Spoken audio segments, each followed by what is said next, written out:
রাসূল সাল্লাল্লাহু আলাইহি ওয়াসাল্লাম বলেছেন, যাওয়িরুল কুবুর ফাইন্নাহা তুযাক্কিরুল মাউত। একটা সময় সাহাবাদেরকে আল্লাহর রসুল কবরস্থানে যেতে নিষেধ করেছিলেন, কারণ তখন তারা কবরের মূল বিষয়টা উপলব্ধি করতে পারত না। তারা মনে করতো যে কবরের উপর সাজ সরঞ্জাম দিয়ে সাজালে গোছালে, এটা দিলে সেটা দিলেই মনে হয় সব ঠিক হয়ে যাবে। তো এই জন্য আল্লাহর রসুল প্রথমে তাদের নিষেধ করেছিলেন যে তোমরা এখন যাবা না। একটা পর্যায়ে যখন তারা উপলব্ধি করলেন যে না, কবরটা তো একটা কঠিন জায়গা, তখন রাসূল সাল্লাল্লাহু আলাইহি ওয়াসাল্লাম এই কঠিন বিষয়টাকে যেন তারা আরও বেশি করে উপলব্ধি করতে পারেন, এটার জন্য তিনি বলেছেন যাওয়িরুল কুবুর, কবরস্থানে যাও। গেলে কি হবে?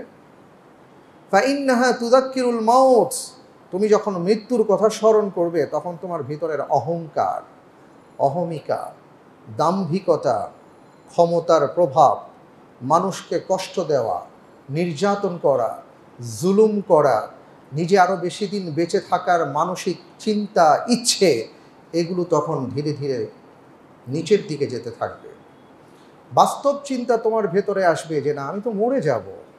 কারণ এই কবরে যারা শুয়ে আছে, প্রত্যেকটা মানুষের একটা নিজস্ব ইতিহাস আছে, প্রত্যেকটা মানুষের একটা অতীত বই আছে, প্রত্যেকটা মানুষের জীবনের এক একটা গল্প আছে, কাহিনী আছে।